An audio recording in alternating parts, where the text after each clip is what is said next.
And it is the post-match reaction from ASTV, American Scouser TV, with Macca and Cozzy, the baldest, handsomest people in the entire American Scouser universe.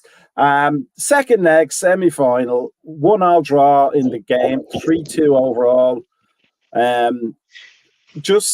There's nothing we can complain about in this game whatsoever. We got to the final, that's all that matters. And we didn't break our backs doing so.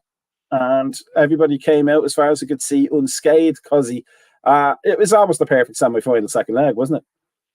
Mate, I thought we played well. I'm like of the business that Liverpool were in control of the game for a large part. I thought on the counter-attack we had really good moments, which we should have done better with. Diaz, Nunes, Gakpo, Elliott were all guilty of some really good ones. And they scored a really good goal. And Liverpool just went, we'll just kill this now and just kill the game. And that's what professionals do. This is a side who had an 18-year-old kid playing right back, a young teenager playing centre half, Joe Gomez playing left back. This is a side who is, let's get it right, has 14 legitimate options. Legitimate where you go, okay, they're first teamers options, and the rest are kids, and they're still doing the business every single game. This is a freak. This is starting to become a freak. You shouldn't be able to do this. You should. Eventually, you always see a game where you go, it's going to catch up with you. I don't know when that's going to be, Matt. I really don't, because we just keep doing the business. I thought we were really good today. I didn't think we were excellent, like a Bournemouth, but I thought we had really good and deserved to win. We were just unlucky at the end, but yeah, job done. Another final. If you're going to win the quadruple, fella, you've got to get to the first final, haven't you? Yeah. And I think that game that's going to catch up with us is probably going to be the Spurs game at the end of the season, when we've already won the title by 4 points, and that won't even matter. No, I like that. So, I think that's what we'll allow them to have that. Which he says, "Good afternoon, gents. It is the evening time for me. It is nearly dinner time." We have the main man, Tamuchin. One treat for the dogs today. One treat for the dogs, a lot of treats for me. God damn, man. I just need a day off from sports stress. I can do with that. Honestly, it was probably the most comfortable I've seen in a while. It felt like we put it on snooze, and unlucky double deflection made it a game. Otherwise, I thought it was a very well played and controlled game overall. Like, you never felt like they were going to score. A moment of, lack of focus or luck, maybe, because just double deflections, ball goes in, and 1-1 is always worse than 0-0. You kind of knew that, so it just became a game. Connor Bradley, I talked just before we went out there. I want to make a big mention of Connor Bradley, because he played the full game, and he didn't look like a kid coming from the academy to get like a little bit of an early Christmas present to play in a semi-final for Liverpool. He looks the business, doesn't he, Cozzy? Yeah, it looks really good, mate. Yeah, it looks really good. He's actually given the manager, I mentioned this on the previous podcast after Bournemouth, he's actually given the manager food for thought in terms of if he wants to do Trent in a 6, and then he could actually be a legitimate option for us. So, really good, mate. Super proud of him. Super proud of all the boys. I thought Bobby Clark was really good when he came on as well. Yeah. So, these lads are coming on and really doing well, man. And again, we have 14 legitimate options. Liverpool at the moment, we are that depleted in terms of squad, and we're just doing the business all the time. So proud of them. And listen, if it doesn't work out for Liverpool, and if it doesn't work, he'll be a top level fullback in the Premier League, which is all you can ask for, really. To mention, we've just mentioned Bobby Clark, and Kwanzaa is obviously there, but is the level of the young players that are so good at Liverpool that you probably, like, I was just sitting there talking about that, and I'm thinking, Harvey Elliott is technically one of those kids, but you don't think of him like a kid, you think of him like a senior professional already. Yeah, right. I mean, he's part of the I think, like, the biggest thing I notice is with how mature they play. I mean, and that's, Jones, I know we talked a lot about him in the recent podcast, but I mean, for him to come in and almost control the game, I feel like is like, holy cow, like, he's coming in to slow things down and control it. And you would not expect that 2 years ago if I said, hey, we're gonna put Jones in so he can calm things down and slows the game down and stuff. But Elliott, I thought Kwanzaa had like a really, really good game as well. Bradley, I mean, for how much experience he has, I know he kind of got past in that goal in the end and stuff like that. But overall, I mean, he's not going to be Trent. Nobody's going to be Trent. Trent is one of a kind. So he's a bit easier to like. There are times where he gets the ball on the right, and defenses can kind of like wait and see what he does. They will be shitting their pants if they see Trent with that much time on the ball on the right wing. So you're always going to have that difference. But I thought for kids their age, I mean, Gravenberg is 21 too. Like these are all like very, very young players. I thought it was a very, very mature performance. It does help though that the guys on the pitch who are your mature guys are the calm and collected guys, like the McAllister, like the Van Dijk and stuff like that, to be able to calm down. The goalie is young too. I mean, yeah, overall, it felt like a old school League Cup game in some ways, right? Sprinkled some experience and a bunch of kids out there. Ultimately, they're not pulled totally from the academy kids, but heck, I mean, a lot of youth out there, which is great to see, to carry you over this period while these guys come back. Like, you're not going to win titles and stuff, I think, with the squad. Let's be realistic. But it's great to get these wins in this toughest part of the year while the other guys come back. Because we talked before about how it is this team's mentality monsters, but it also kind of reminds me of the Man United team in the 2000s. You might think of the highlights and the great games they played, but they dogged a lot of trophies, didn't they? Mate, as you know, people might know this, but I have a bit of a complex with the United 1990 to early 2000 sides. Only because they had one challenger in Arsenal, but what they used to do, mate, was just grind games. Like, I remember when they used to, they'd go to somewhere like Goodison Park on a Monday night to play like John O'Shea centre mid and take a 0-0 and just go from there. Because you could do back then, where Pep Guardiola and Jurgen Klopp had changed the game and you can't do that anymore, you got to win every game. But this Liverpool side has, I think, a lot more of a familiarity with that side than we do our 18-19 side. I think it's a lot more like an old United side, where they just had four strikers, which was York, Cole, Ollie and Sheringham, and just went, we've got better attackers than you, we've got better players than you, we will win these games. And they had you know what I mean? They had the best keeper in the world at the time behind them. And then, which we have. And I think if you actually look at like their structure with Beckham, Scholes, Keane and Giggs, for example, their midfield structure was all about hard work as well. You forget that Scholes would drop in and now and then, but what Ferguson was really good at when they done the treble season, some games it was just Ollie and Thingy up front, Cole, and then he'll do York and Sheringham. Then it was Cole and York, and he just kept doing it. Liverpool have got those options now. That's why I do resonate it more with the older sides, like an older Premier League side, than I would do with our 18-19 side. This team, but that's where the belief in the youngsters come in, like he did when Ferguson came in. I have a big study complex with them.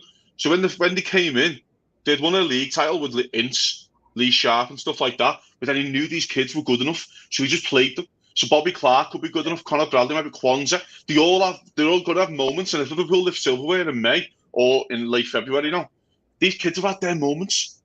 These kids have had their, like, we fucking contributed to this. Do you know what I mean? Throughout the season, and that's excellent. It bodes really well, mate. And also, again, we say it all the time, you've got to be a special player to come through the academy at Liverpool and stay at Liverpool. You've got to be like in the top 30, 40 players in the world, because that's what Liverpool have got in their books. So even if these kids this could be their best memories in a shirt of like, fucking, I contributed there, do you know what I mean? And like, for example, if Minamino wins nothing again in his career, Liverpool fans always remember Minamino for our cup runs, and he contributed towards 2 trophies. And do you know what I mean? So Conor Bradley and Kwanzaa, we don't know what their level's going to be, but they're really contributing, mate, and they deserve the starts every time they start. They're excellent, really good.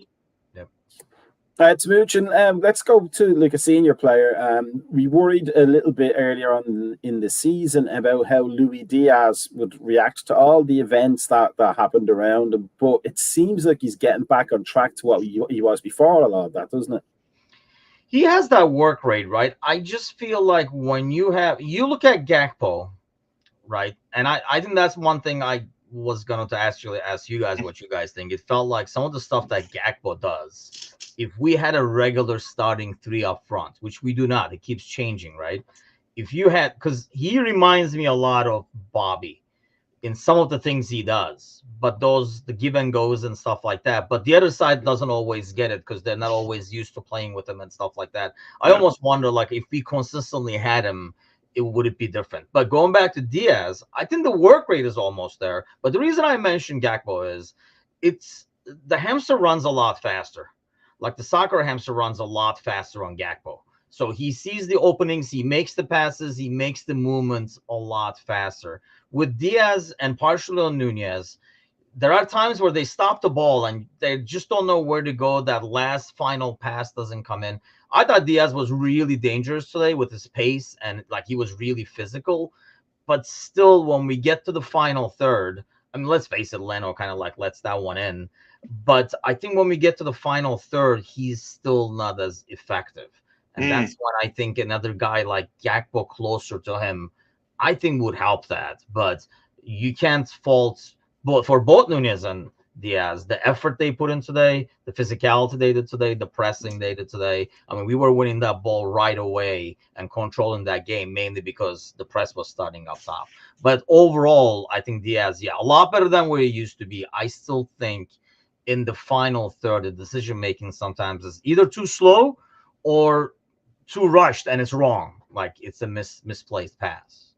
Cosy, will Jomez ever get his goal?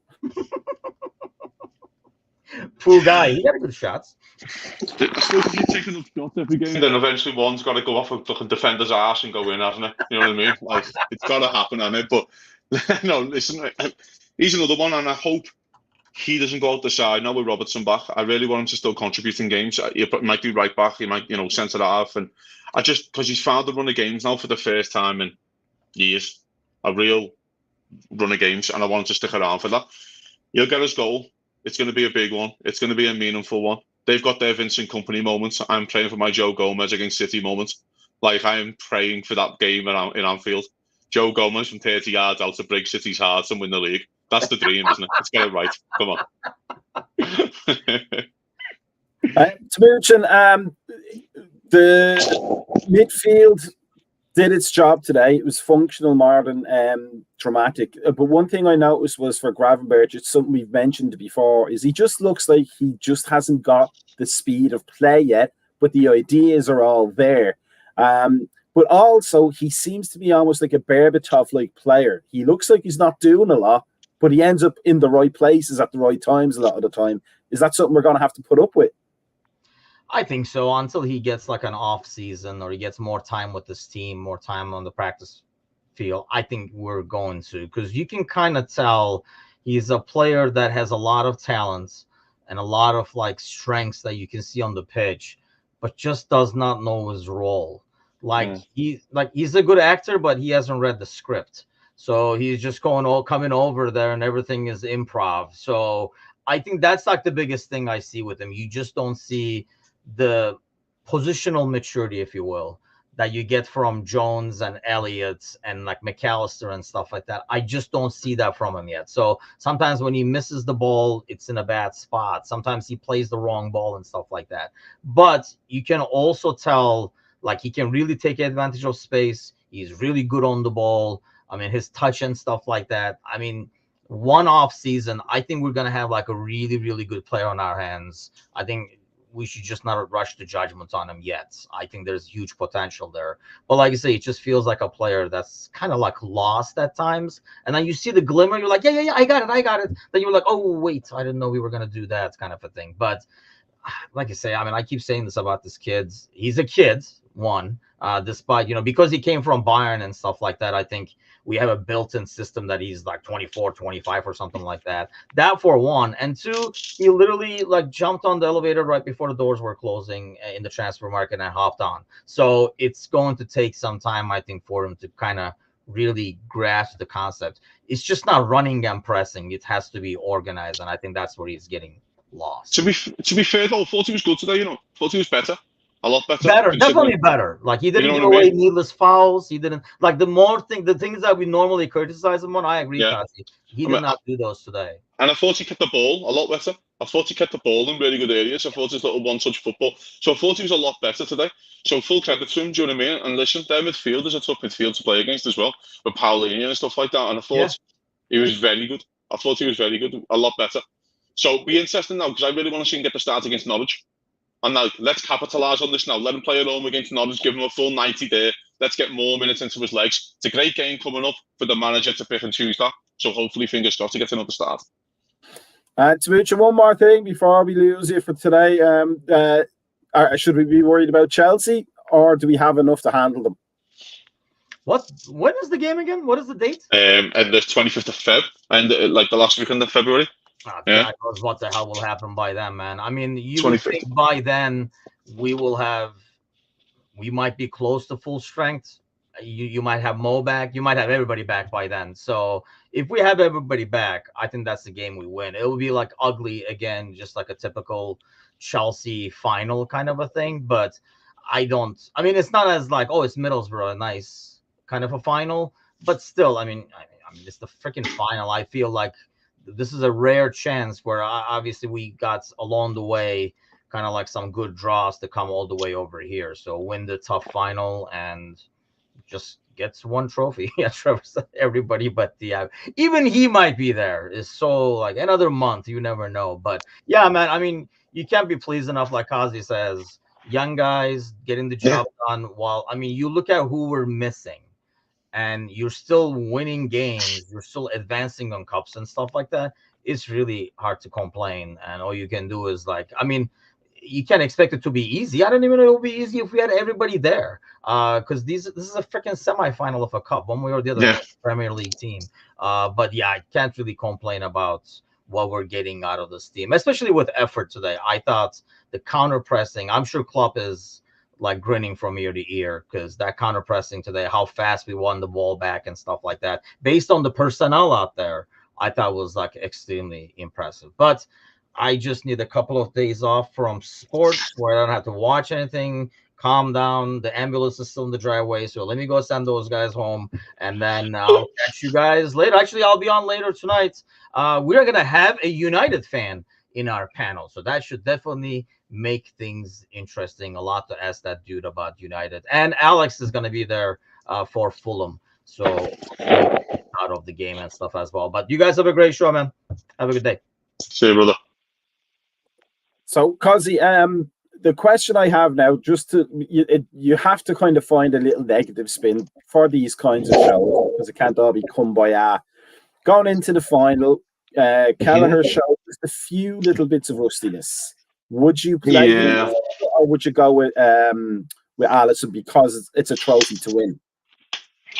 Great question, man. I mean, he feels like he played him last time when we were going for when we won it, of course, and he played Ali in the FA Cup. So I feel like he will play him. I wouldn't play him personally. I always think you should play your best team because it's a final, it's a trophy. So that's always been my kind of cup of tea on it. But yeah, he felt sorry for him on the header one when Pereira hits the post. Listen, another day, you know, he's a fraction a bit late. Can't do nothing with the goal. Just it is one of them finishes kind of thing. Do you know what I mean?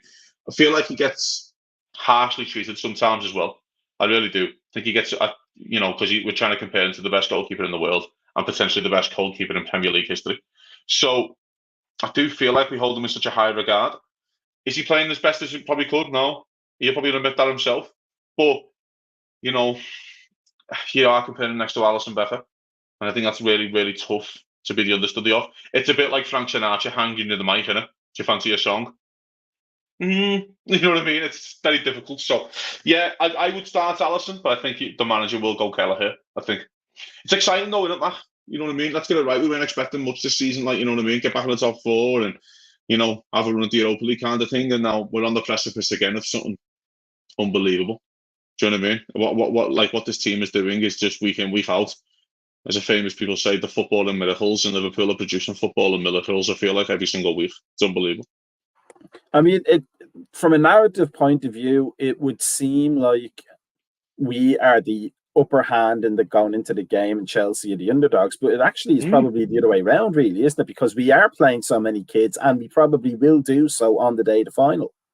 I mean, if the game is tomorrow, I'll be fucking shitting myself. But with it being in a month, I think the manager will go full strength. I think he'll do, Van Dijk, Canate, and Trent, Robertson. I think the manager will go as full strength as possible, apart from Kelleher in goal. But the final's a long way away. There's a lot of football to be played. Until then, we don't know who's going to be back and who's not going to be back and all that kind of fun stuff. So if you give us 5 or 6 of our injured players back, then I expect Liverpool to do the business still, even though it is a final. But listen, mate, anything can happen. And I just can't. I'm literally a little bit shocked, to be honest, mate, when I think about trying to put it into context of like what Liverpool are doing right now. I just can't get over it. My head fell off a little bit with these kids and just getting over the line and playing so well in games still. And again, I said it before, we might get found out soon, but I don't know when that's going to be. Because before you know it, you might get to Arsenal away in 2-3 weeks and have 5 players back. You know what I mean? Like Japan could get knocked out the cup and so could Egypt, and then you might have them back and then we all go from there. So it's insane. Fair play to every single one of them, and they're doing us proud every single time they go on the pitch. There's something to be said as well, do you think, as supporters, when you buy a team, which is probably why City don't really have as much passion, let's say. But when you buy a team, you expect things to happen. But when you grow a team, which is essentially what's happening here, it almost means more, doesn't it? You want that team to succeed more because they're coming through the system. We're growing with them. We're finding out about them as much as they're finding out about the club. Yeah, I feel like that's on the manager as well, in terms of how he portrays himself to the media. He makes you feel like it's us versus them, and these are our lads, and every single one of them, we should love every single one of them, and you know what I mean? We should go along with them. The City one's interesting because if you probably ask a City fan who's your favourite players are, Foden. If you ask guys from Manchester, Phil Foden will probably be in their top 3 because he's a young lad who's doing the job for their club. Whether they have a different, thought process around football or not, that's how it is. So we're always going to feel biased towards our players, of course. But when as I said before, when Dimitri was here, these lads are contributing to Liverpool's history. Kelleher could have went to a different club at the end of the Carabao Cup final when he won the League Cup. And he's had this moment. He's played for Liverpool in a cup final, won a trophy, and scored a penalty. Like, what a fucking insane career anyway, just for that little moment alone. So, Kostas Tsimikas, these lads, he scored a penalty to win us the FA Cup. So these lads are all contributing.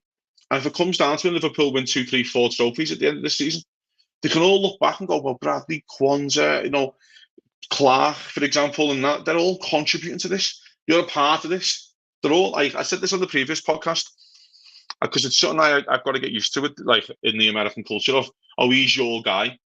When you have a favourite, oh, he's your guy, isn't he? No, they're all our guys.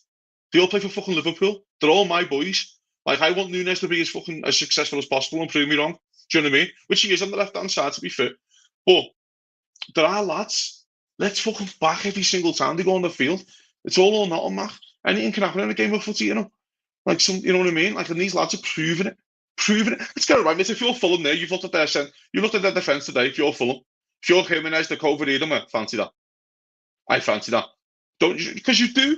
Because you get the team sheet and go, I'll have a bit of that. Kwanzaa, Bradley, Gomez, left back, nice one. Take that.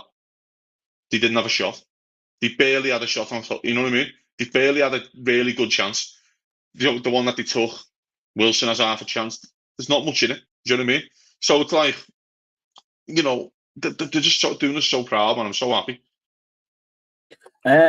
Just because you mentioned him there, if you're one of our young players and you're looking at Harry Wilson there, who's a decent player, maybe never had the top quality, the X factor that top quality players have, but yeah, he's got a good career and he's well respected at Fulham. But are you looking at him and going, maybe I hope I have a career like him and I'm playing at that age in the Premier League, or are you looking and going, I need to step my game because I don't want to be Harry Wilson. I don't want to be playing for Fulham in 5 years' time. I want to be here winning trophies with Jurgen Klopp as the senior player.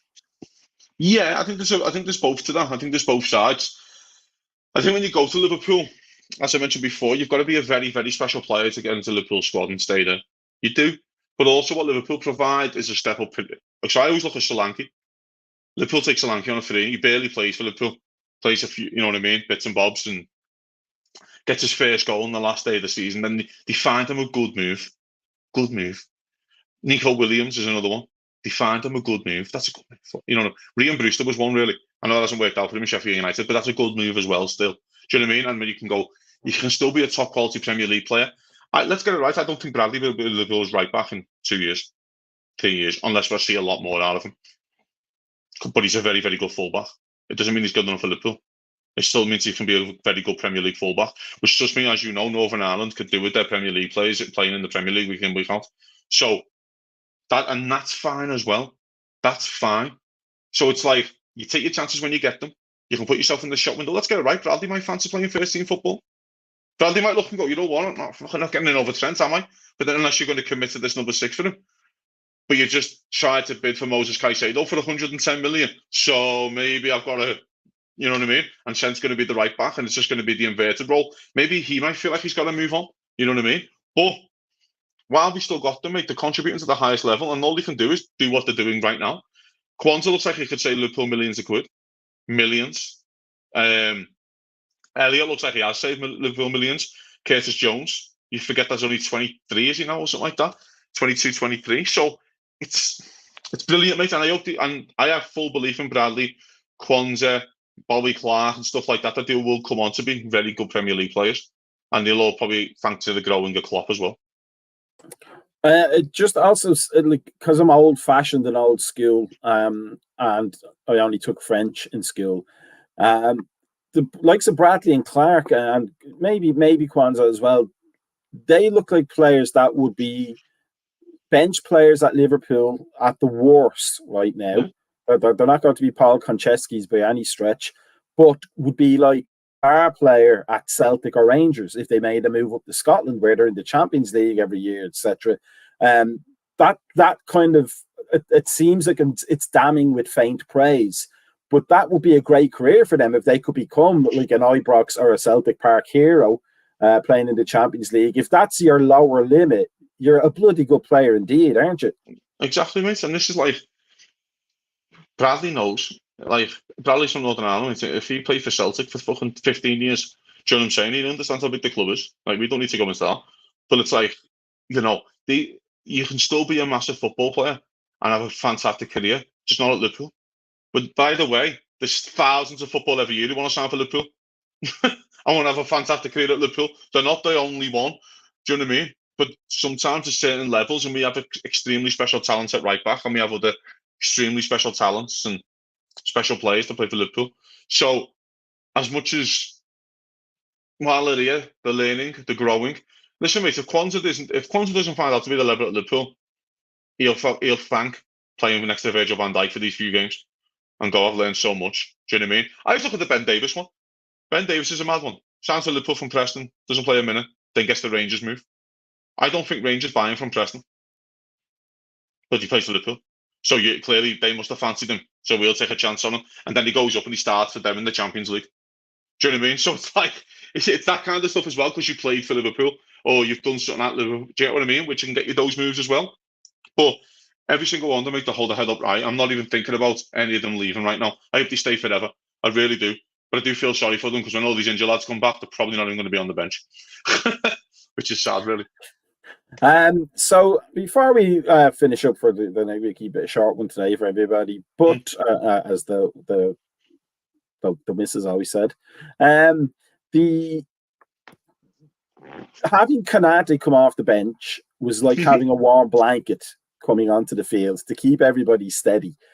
We have so many options, even though some of them, well, a lot of them are injured right now.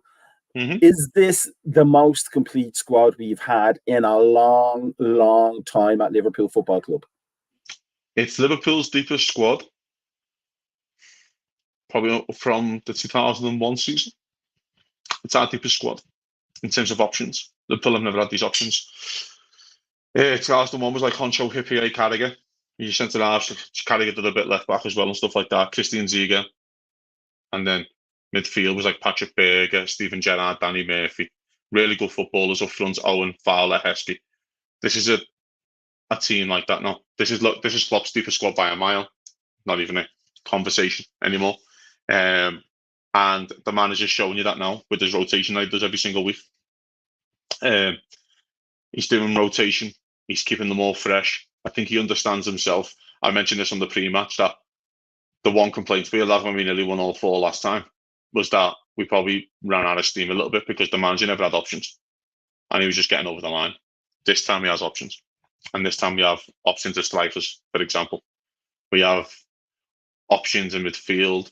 It's, got Joe Gomez looking like the greatest left back in the world at the moment, and he is not a left back. So it's by far the deepest squad, and that's why you're seeing the fruit of the labour, by the way, and that we are going deep in these competitions, and we are look like we could win a lot, kind of thing that we've entered at least. So it's exciting, Mark. When I'm trying to put my head around it, I can't stop smiling and getting excited. Do you know what I mean? I look at City there. I think City playing Spurs away on Friday, I think, in the FA Cup, and I think then they go to Brentford on a Monday night with fucking Thingy coming back, Ivan Toney, and I look and go, it's not an easy place to go, is it, Mac, on a Monday night to Brentford with Ivan Toney up front, is it? So they've got a couple of tricky ones, you know what I mean? And then I can't stop thinking about the possibilities of what could happen here. Do you know what I mean? I'm more excited now than I was for the 2 years ago. I know that sounds insane because I always felt like City were in control a bit and we were chasing City a little bit more. This time I just feel like, I don't know, man, I don't want to get too excited, you know what I mean? But it's I feel like we're on the precipice of something special. Really do. Okay, and then the last thing before we go is I'm never one to gloat about players that didn't decide to join us, that chose elsewhere, but there would be a little bit of pleasure in my heart, and what I'd ask is it would be the same for you if we beat Chelsea and Caicedo and Levy, if he's ever not injured, are on the opposite side, because it is now becoming clear. We've talked about this actually since the start, I have to say, me, myself and yourself, but this is a squad that's coming together that could be one of the greats of all time of the modern era. Yeah. Yeah, I mean, they have that little moment themselves. Listen, Chelsea's are a good Premier League team, but that's all they are, is a good Premier League team at the moment. They're an average Chelsea team, but they're a good Premier League team, if you know what I mean. But yeah, listen, they can look there and think Caicedo, Lavia, they've made their choices, and that's fine. I've got no issue with any of the choices they make, but this Liverpool side is on the precipice, man. We are really on the. Listen, today was another box tick, Matt. Another final, another trip to Wembley. Exactly where Liverpool should be. It's fucking down at Wembley, fucking fighting for all the trophies. And, I'm sure if the Liverpool do get the job done, that they will be, when they're looking up at Liverpool, walking up the Wembley steps to go and lift the trophy, they're like, maybe. Do you know what I mean? Look at the fucking shit show I'm looking around at here. But I'll tell you right now that Pochettino has no idea who Lavia is. I reckon he reckons he's a busboy or something. Because I don't reckon he has no idea who he is. Genuinely no idea. I wouldn't disagree with that whatsoever. But because we're American Scouser TV, and we do have, I think, a good number of new Liverpool fans, so to speak. But Wembley was once known as Anfield South. And it's nice that it is again. It just remains to be said, just thank you for watching us again, the pre-match and the post-match. And as Timuchin said, the Premier League panel shows on tonight, 9 p.m. Eastern, I think, 8 p.m. Central, if I remember correctly. And then we have the Thursday pod tomorrow, where everything will go wrong, because that's what it does. And then we have FA Cup weekend, I think. Yeah, so it's a good week. I'm going to be a guest on this show eventually. I'm going to get invited on. It's a very elite, show, guys, on the Thursday. I'm waiting for my invite. You have to have equipment that doesn't work. That's a good point, yeah. That's the only reason I'm on it. Can you hear me? Everyone's just going, can you hear me? But for everybody else, join us on all of our shows, all of our content. Make sure you're liking and subscribing and smashing the like button, etc., etc. But it's Wednesday night. We've had a good day, and we're going to have another one in February 25th or thereabouts, and where we'll see Cozzy in the papers being arrested, probably. More than likely, yeah. Yeah. Let's have it that way. Completely So, So long to everybody. Thank you very much, Kazi. And here is the glorious 70s porn.